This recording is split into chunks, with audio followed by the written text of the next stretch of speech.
তোমার লাইগা আনছি আমি বাজার থেকে কিনা গো, একটু বড় কয়লার আনছি গো। তোমার লাইগা আমি গো একটু বড় কয়লার আনছি গো।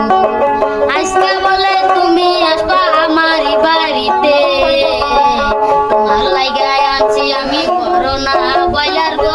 ও মাওই গো, মাওই গো, আজকে সাদি ভাত খায়া